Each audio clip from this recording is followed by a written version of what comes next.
To that announcement overnight from Angelina Jolie, revealing she had her ovaries and fallopian tubes removed to prevent cancer. Of course, this is not the first time she's opening up about a major medical decision. ABC's Rena Ninan is here with those details for us. Good morning, Rena. Robin, good morning. This is a bombshell indeed from Angelina Jolie in an op-ed in the New York Times overnight. The star revealing at just 39 years old, she's removed her ovaries and fallopian tubes, and she's doing it despite the serious effects that may follow. Jolie writing she underwent the procedure after a recent blood test detected markers that serve as a potential sign of early ovarian cancer, the type of cancer that killed her mother, Marceline, in 2007. She was just kind to everybody. And yet, when it came to protecting her children or doing anything in defense of her children, she was very, very strong. Her aunt and grandmother also dying from the disease. I went through what I imagine thousands of other women have felt.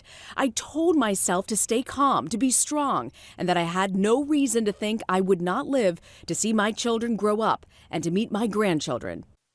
Further tests coming back negative for cancer, but Jolie still deciding to have the surgery, what she calls the best option, going under the knife just last week. It is not possible to remove all risk, and the fact is I remain prone to cancer, she writes. The procedure a success, but forcing Jolie into early menopause. I will not be able to have any more children, she writes, and I expect some physical changes, but I feel at ease with whatever will come. This coming nearly 2 years since the star stunned the world, undergoing a preventative double mastectomy after testing positive for a gene mutation that puts her at a higher cancer risk. That choice sparking what many call the Angelina effect, an increase in the number of women who've undergone genetic testing for cancer.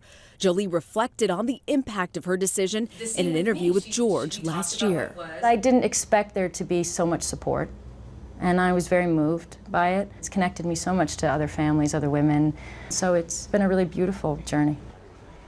And one point that Jolie really tries to make in this op-ed is emphasizing her surgery is not the only option for women. She wants people to know there are definitely other options and that there is power with that knowledge. Robin? All right, Rena, thank you. And ABC's Dr. Jennifer Ashton is here with much more on this. We've been talking about this all morning long, Jen. The BRCA mutation, explain what that is. Well, we've heard about it increasing the risk for breast cancer, but the ovarian cancer risk that comes with this mutation is significant.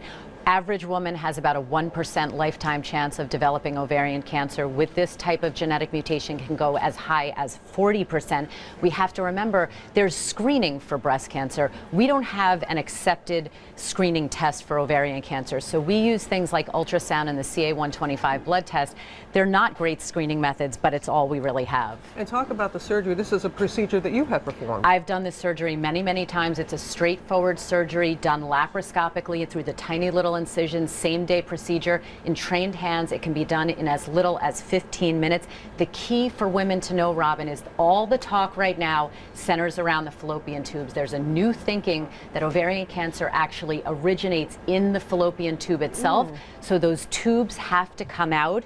And by the time of surgery, about 5 to 10% of women with this type of genetic mutation will have a hidden or occult cancer present. So it's important that that surgery is done properly. And Angelina Jolie emphasized this was the right decision for her. For many people, the age factor comes in. It's a huge factor, and this is an individual decision. We don't have consensus about when this surgery should be done. We hear the age of 35, we hear 40. Obviously, it has to be done at the end of childbearing because it does place a woman into immediate menopause, so it's a very personal decision. And we keep talking about women. You emphasize it's not just women. That's right. Men can carry this mutation too. A woman with this mutation has a 50% chance of passing it to her children. So there are some important tips. First of all, if you have ovarian cancer in the family, get this simple blood test. It will be covered if you meet criteria. Secondly, try to speak with a genetic counselor because this is genetic risk assessment, and they're very helpful on that. Ideally, if you could speak to a GYN cancer surgeon before your surgery,